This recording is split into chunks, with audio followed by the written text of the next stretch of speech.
Greetings to my team of 144, all Starseeds, Lightworkers, and Wayshowers.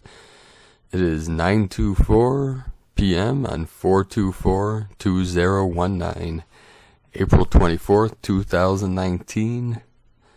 Many energies and codes coming through the field today, through the magnetic field, through the accretion disk. We had 444s, 144s, 222, the 7337, 1111s, 333, 33, and many more. I'm sure many of you had many synchronicities today. So many people are talking about how difficult and challenging it's been lately, especially since the solstice. Many starseeds and lightworkers have felt like they were pile driven into the earth, like the carpet was pulled out from under them. And these are challenging times, I know it. I'm being challenged on a daily basis myself. But the thing is, brothers and sisters of the light, I've been telling people this, you didn't come here because it was easy, or it was going to be easy. You knew the challenges. You came here because it was worth it. You are worth it. Humanity is worth it. Life is worth it. And eternity is worth it. What we are doing now has never been done through any timeline, any multiverse, ever in the history of the Akash. Looking into the Akashic record, what is happening now, and what we are doing as a collective, and what our galactic brothers and sisters, and our ascended teachers, ascended masters, and the angelic realm are doing together. We are here on mission. We come from the higher realms, from the angelic realm, knowing fully, of course, coming into this avatar, we were cast with the amnesia program. Our mind was surrounded with the amnesiatic fluid. I know that's not a real word, I made that up, but it is pretty silly. So I want you to know that your life is a symphony. Many people are resonating with these songs, with these tunes. Many songs have been popping in my head, and I just sing them out in front of people or by myself. I'm sure many people think I'm crazy in this realm, but that's alright. You have to be crazy to come here. That's what the Cheshire Cat told Alice.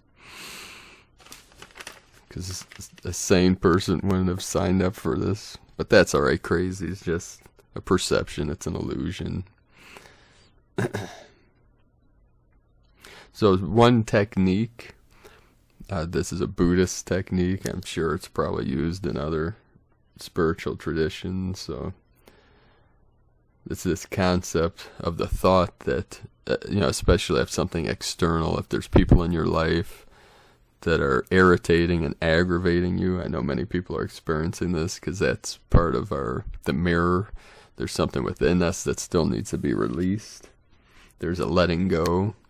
You just tell yourself, none of my business. It's like a mantra. It's an affirmation. And it seems like a negative thing, like that's none of my business, whatever's happening. But anything external right now that's triggering you is a distraction. Just remember that. It's all a distraction. What is it a distraction from? The love that is within you, that is emanating, that's pulling you into that still center. It's trying to prevent you from doing that. It's trying to preventing you from breaking through to the other side, to the higher realm. So there's different levels to none of my business. There's refinements in everything. But to begin with, if someone does something stupid or ignorant or whatever you want to call it, to say none of my business. If something's happening on the news that triggers you, that's none of my business. You know, until you get to the point where you're in this world but not of this world, and then eventually, you know, you get to even your own thoughts are none of your business. There was a guru that once said, your thoughts aren't even your own. That doesn't mean you don't have free will. That just means the thoughts that flow through your brain on a daily, moment-by-moment basis, they're coming from a higher place, from outside. There is really no outside, inside, but for reference, we'll say from outside your brain or from outside your mind. It could be from the central sun. It could be from the source code. Could be from the matrix itself. That doesn't matter. All these things are irrelevant. This stuff isn't not being presented for debate or to be right or wrong. We're transcending picking and choosing and right and wrong, but just whatever name you want to call it.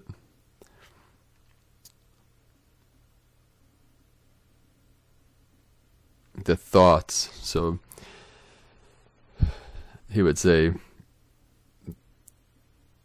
if you think that your thoughts are your own, tell me what you're going to think next without thinking. What's your next thought going to be without thinking about it? And you can't do it. It's not possible, but you can stop right now, be aware of what you're thinking, and convert those thoughts to what you want to see in the world. Once you start doing that and realizing, you know, you go into the none of my business, it doesn't affect you.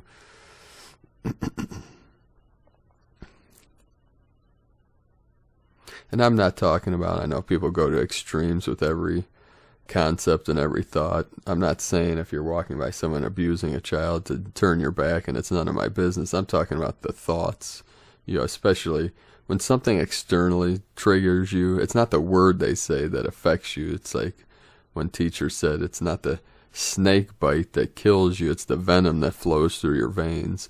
So someone's saying or doing something, obviously if someone's physically abusing or physically assaulting someone, there has to be, you know, action taken. But as far as verbal or visual, whatever that is that's triggering you, you say none of my business, and that gets you back into the present. And there's other ways to release. You can look up the Sedona method, because every thought has a physiological effect on your physical avatar.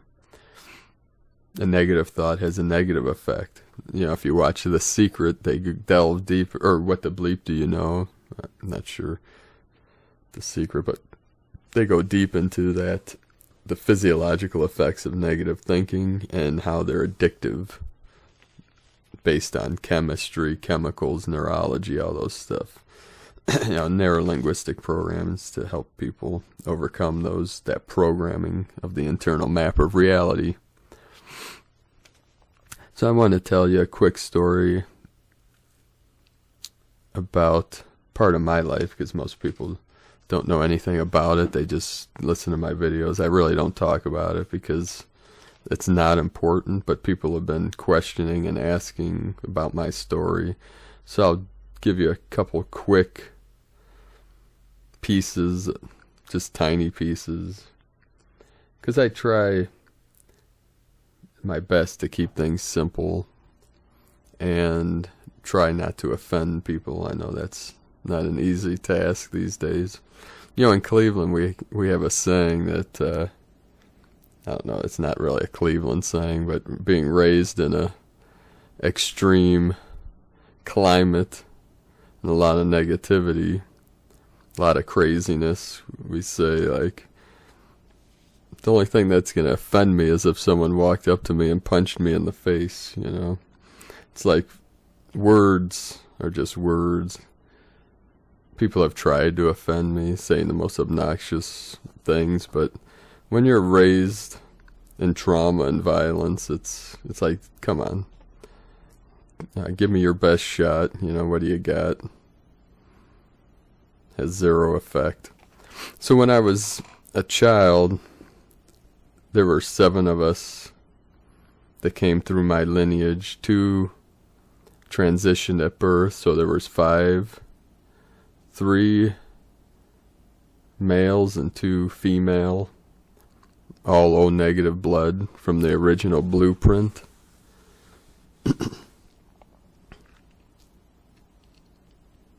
I have to be careful with things that I talk about because I have to protect my family and my people. So I'm going to be very conscious, and I have to leave things out of the story. So if I don't talk about it, there's a reason for it.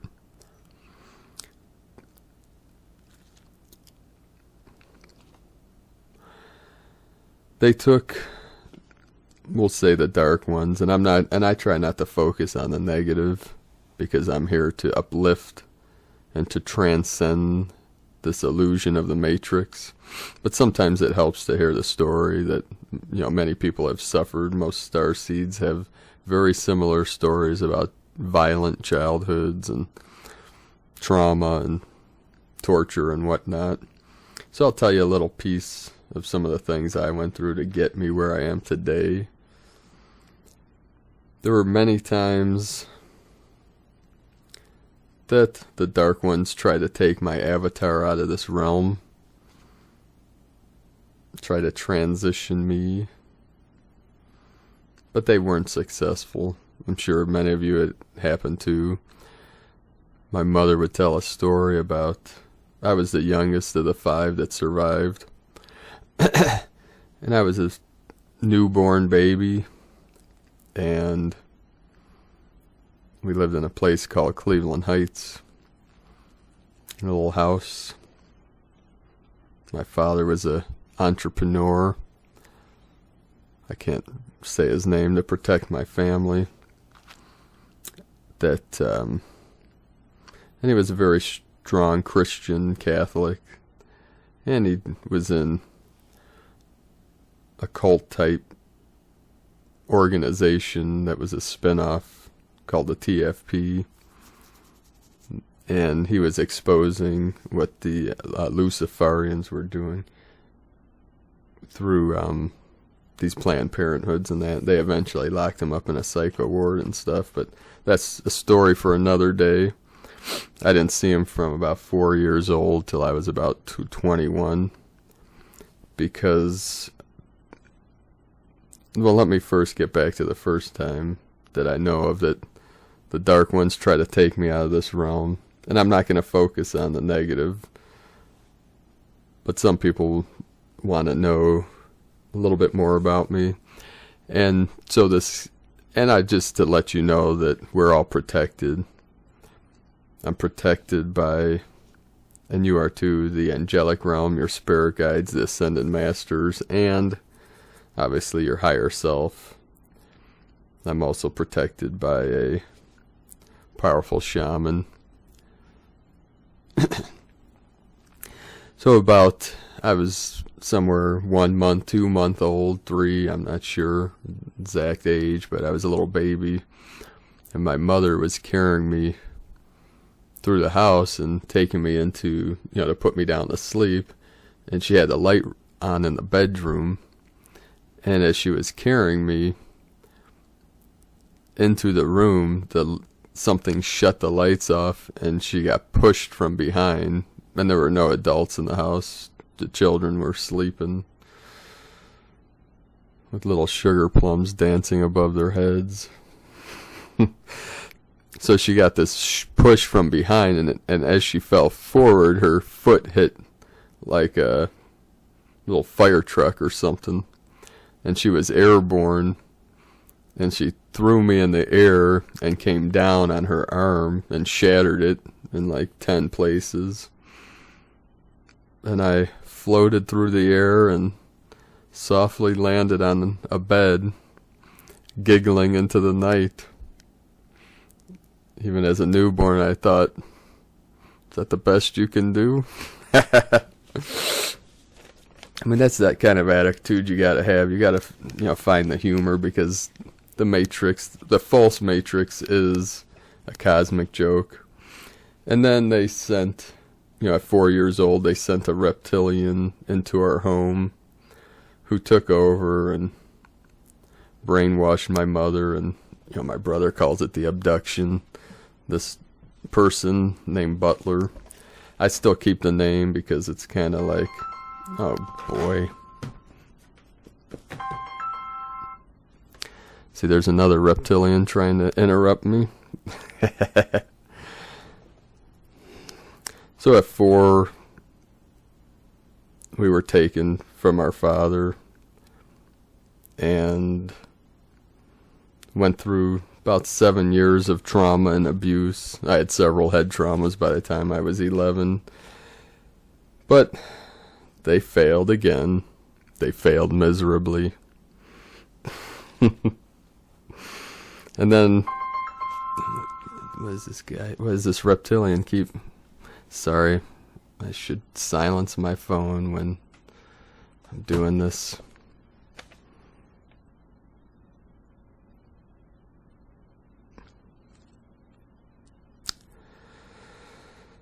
So at 12 years old, they sent another reptilian to try to take me out of this realm.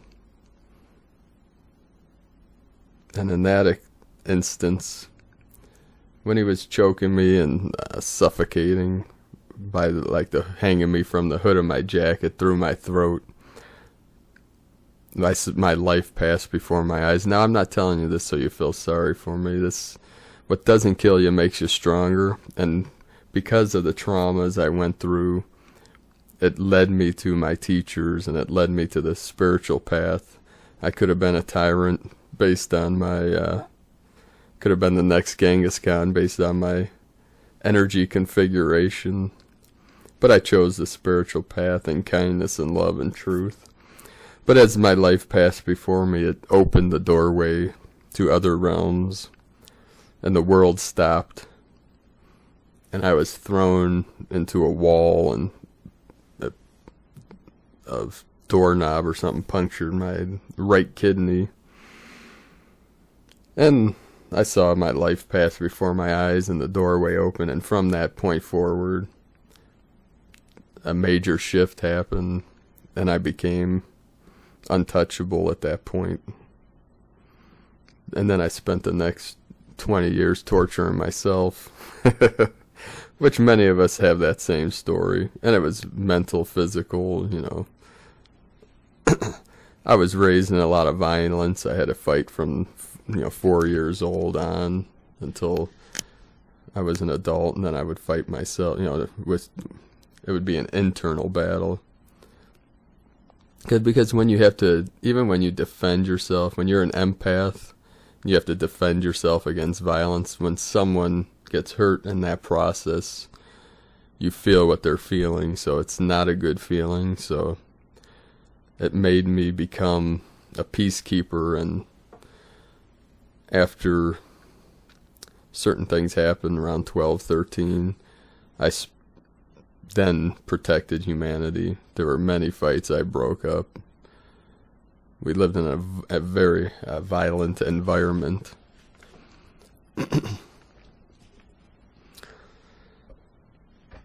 So, with that being said, that's just a little piece of the story. Many starseeds are going to resonate with that, knowing that they're not alone in this journey, knowing that no matter what things appear, there's always a story behind the story. So I know how challenging this realm is. I know we have all suffered enough. And we are at the tipping point of manifesting the new earth. We're on the field of the new earth, but we're in the process of learning how to take in the codes, how to transmit the codes, and how to manifest the codes of the divine, of divinity, of our higher self into this realm. So be patient, especially be patient with yourself. Try to be patient with others. Keep the faith. Keep the hope alive. We are in the event energies. We try to look forward to this new earth, the new paradise, the new Eden, at some future date, but in time it'll seem like it happened overnight. There's a saying in entrepreneurship and that it took me 20 years to become an overnight success. You know, just like, for example, people saw like Tiger Woods rise to fame very quickly, and people think, oh, he was lucky, but they didn't see, you know, him swinging the club thousands of times when he was 5 years old on the golf course while his friends were playing video games or whatever. They didn't see the years and years of him pushing himself to higher and higher levels until he mastered his art, until he perfected his art, never giving up, never backing down. And that's what we are doing. So keep your practice. If you're practicing a meditation, if you're practicing a spiritual art, a sacred art, stay in the heart, stay grounded. The divine energy's coming in strong now. The sacred feminine is coming online. The Kundalini is awakening. The Kundalini of Gaia. That's why a lot of these fire symbolisms, because it's the Kundalini. You know, we've been under the patriarchy, and we're shifting more to a balance of the feminine, the divine feminine, and the divine masculine, because the patriarchy in the past was of fire, and the divine masculine and divine feminine are of the waters. You know, that's why the age of Aquarius, the age of the waters. The original matrix was the divine waters, the sacred waters. That was the original Eden, but that was hijacked and taken over by the archonic energies, and they converted it to the fire, to the patriarchy, to the false gods, to the false masculine, suppressing the feminine. But the feminine, especially since 2012, I mean, it's been happening through this cultural revolution in the 60s and then 70s, 80s, and then 85 through the harmonic convergence that really accelerated these energies coming in. And then 2012 really was the tipping point to where the divine goddess feminine energy was coming in full force. And then on the solstice of 2018 was the tipping point. That's when Gaia reached a new Earth stage, and then January 1st was the first day of 2019 of the new Earth energies. And we are in the process of helping to manifest what we want to see in the new Earth, what we want to feel, and what we want to be. Because these energies are flowing through us. Our perception is what creates our reality. Our belief system is what we see. Our belief system is what we experience. It's no longer seeing as believing, because we know within and we know in our heart what we want to see, what is possible.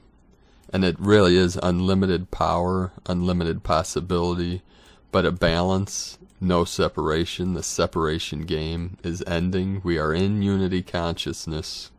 No doubt about that. Quantum physics has proven this beyond a shadow of a doubt. So no more with this separation anxiety or separation programming. No separation from source, Mother, Father, God, Prime Creator, Christ, whatever names you want to give to the non-physical, that which is beyond duality. We are not separate from that. We never were, but now we know for sure. So let's see, I think that's all I'm going to cover. I also wanted to thank our new people in the CBD business. We now have around 79 people on our team. So thank you all for joining me in this adventure. This is a way to fund the first healing center, which I believe my vision is showing me in Ecuador, in a place called Vilcabamba. I'm making many connections with people in Ecuador, people all around the world that want to be part of the project. it would be a healing center and a sustainable community where we grow our own food. We tap into the natural springs of the flowing glacial waters in the foothills of the Andes. The Andes Mountains is the Kundalini of Gaia. It's shifted in 1985 from the Himalayas. I know people say Himalayan mountains, but a friend of mine, a client, grew up in India. That's why some people say, why do I say Namaste? Well, one of my teachers from India, that's how he says it, the proper way to pronounce it. But it's not a big deal. Like, I know in the West we have trouble pronouncing other languages. I have trouble sometimes myself. But in India, they don't say Himalaya. So, like we say Himalayan sea salt or whatever. It's Himalayan, like Himalayas. That's it. It's a more difficult way to say it, but the Himalayas. I don't know where I was going with that, but the Himalayan, the Kundalini of the earth for thousands of years was through the Himalayan mountains, through Tibet and India and Nepal, and that energy has shifted to South America, where the condor is flying with the eagle, and that's part of the mission. And Ecuador is also considered the hub of the paranormal in South America. It's like, you can think of it like the Sedona or Mount Shasta of South America. It's a beautiful continent. The Galapagos Islands are part of Ecuador, if you don't know. Most people I say, oh, I didn't know that, And Galapagos is a beautiful place, like paradise. I haven't been there myself, but I've done a lot of research and watched a lot of documentaries on Ecuador. So I'm trying not to make this video too long, but there's a lot of things we got to cover. So I wanted to thank, I want to start, because many of the people joining our CBD team are healers and light worker. I mean, they're all light workers, but they have some kind of healing practice. We have, and I'm just gonna go, Kate Garwood. She's does QHHT. She's in, I believe I'm saying this right. I got to get take some notes here because I'm becoming more spatial. I'm going to create a page on Prime Disclosure, which will list anyone that connects with me on the team. Now, if you've joined our CBD team and I haven't responded with an email, that's because I have 4 people directly on my team, and then I'm placing everyone under those 4 people. So I'm only getting your name. I've been contacting several of these people. Won't forward the emails to me. They get the email with your email address and phone number. So some people don't know how to forward an email. So I'm asking you to reach out to me so I can put you in I send traffic to my team's pages to sign up under you, so we all benefit from this, because you'll earn commissions on everyone on your team that purchases the product or sells the products. And many people are having some great results with the CBD oil. Do some research. You can check out one of our team's pages. You'll see their name at the top, and it's 2steps2wealth.com. The number 2 steps, STEPS, number 2 wealth, WEALTH.com. 2 steps to wealth. I wanted to welcome today. We have 79 on our team. Once we hit 144, it will be off the hook here. So I'd like to welcome from the U.S. Laker Hurtado, from Canada, I believe Jeanne Marie McLeod. They came in today. There's been several others I'm having trouble reading. I have a big list here. I just get the names. They don't sign up directly under me. I don't get the email with their contact info. So if this is something you really want to pursue and you signed up, get a hold of me at habanerosun@yahoo.com. I'll help build your business, build your downline.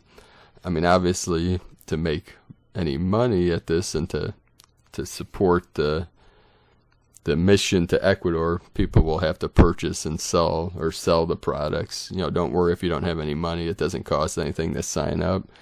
You can start buying the products. Once you promote, you'll get a couple web pages to sell the products, or they're starting to sell wholesale. So if you have a chiropractic business or an acupuncturist or anything in the health and wellness field, these are products you can promote through your business and earn commissions. And then everyone on your team that purchases the product or sells it, you'll get a little bit of commission. And can be residual if people sign up for like the auto ship, where they have multiple different products, but their main product is CBD oil. They're all organic. All their products are organic. They're non-GMO, and I've done a lot of research on the company. My team has researched, and they have great practices and a very good system on extracting the CBD oils in the best way possible. So thank you all for joining me in that project. I'm going to create a page on Prime Disclosure that will promote, like everyone on my team, on the CBD team, I'll promote your health and wellness business. And then it's a way for our team to connect with each other and to use each other's services, whatever it is you do, say QHHT, acupuncture, body work, whatever that field may be. So I'm in the process of working on that. So today, I wanted to give a quick transmission from Michael Love from the Earth Alliance Planetary Update 4242019. A strong planetary magnetic field disturbance is underway around the surface of planet Earth at this hour as Pleiadian light forces continue clearing out the old 3D matrix energetic debris field, and as they assist in overlaying the new 5D crystalline light matrix on top of the old 3D matrix, two worlds are literally merging into one great ones. When two out-of-sync vibrations come into the same space at the same time, that is 5D and 3D, an offset carrier anti-wave, sometimes referred to as dimensional noise or chaos, is created that affects the Earth's magnetic field directly. Pleiadian Delta Galactic security forces are currently on high alert status and are monitoring this Earth field disturbance that began 72 Earth hours ago and which is still ongoing. The tectonic plates of Earth are currently under extreme pressure as all of this shifting takes place.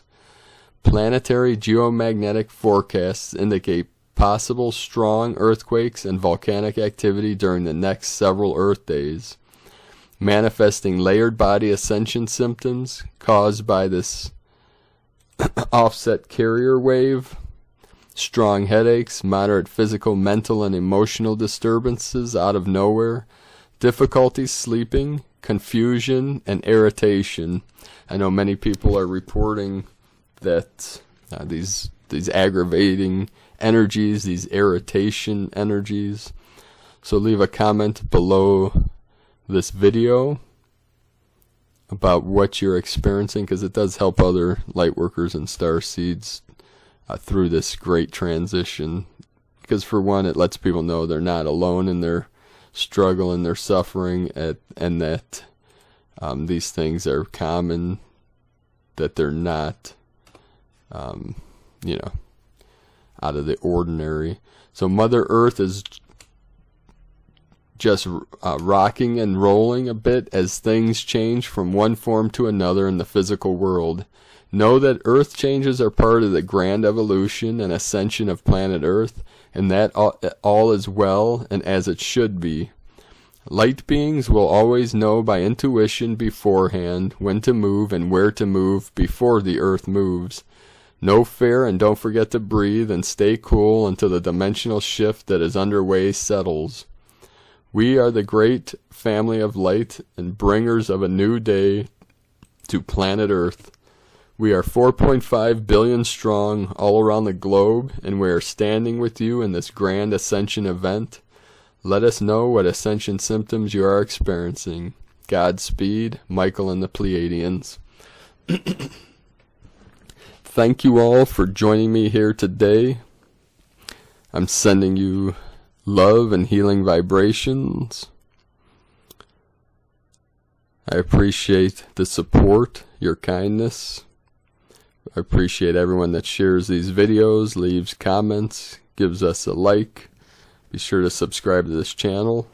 On tomorrow's transmission, I'll tell you more about, after the world stopped. And I came into this avatar in May of 1973. So at 12 years old, when the world stopped and the whole new world began, I was living on a razor's edge, on the edge of the void, on the edge of abyss for many years. And that was around 1985, which was right around the harmonic convergence. And a year before, I never up until 11 years old, I was never left Cleveland. That was all I knew. I went on a journey with a friend and his parents out west for about a month. And we spent time in Arizona, Texas, and I was able to dance on the reservation with the Hopi or the Navajo. I'm not sure, I can't remember. I think it was Hopi. And then I was in Juarez, Mexico, and a shaman. I was in this crowd of people, and it was about 120 degrees that day. And the sun was blasting down on us. There was no shade, and I was overheating. The first day I was down there, I was like violently ill, thinking I was going to die in Texas. It's a strange place to leave this realm. No, Texas is great. There's many great people in Texas, but I was I'm not sure by Juarez. I think that's either El Paso or San Antonio, but I remember we were by like the Alamo on the first day we were down there, and I was horribly ill. Felt like it's getting ripped to pieces, my organs, and thought this is it, but I recovered by the next day. It was like a 24-hour craziness, but I'm sure I was just releasing the negative energies of this polarity here by Lake Erie. And I'm not bashing Cleveland. It's an amazing place, but it's like Mount Shan Mountain. And, the teachers, the masters always went to the negative portals for the more challenges, just like Mount Shan Mountain, which I've trained in. Our Sifu is a Mount Shan master, but he started his own lineage called Kunlun. And he is a Mongolian shaman of the Blue Wolf clan. But let's see here, where was I going? So there was a crowd that I was kind of spinning out. The sun was blasting down on me, and the crowd parted. And who I believe is a shaman now, who may have been Don Juan from the Carlos Castaneda books. Once I was obsessed with those books in the 90s or late 90s, 2000s. I mean, I read them a couple times, and when I was really getting into the medicine path, the shamanic path. Now, I'm not claiming I'm a shaman or anything. I'm just a simple person that takes in information and creates my own philosophy. Just like even though I trained in Taoist arts for 12, 15 years, I don't call myself a Taoist. I'm everything and nothing. I don't believe in putting myself in a box, or I take something from everything, create my own philosophy. I keep an open mind and open heart. And even though I teach a Taoist art, I don't call myself Taoist. It's irrelevant.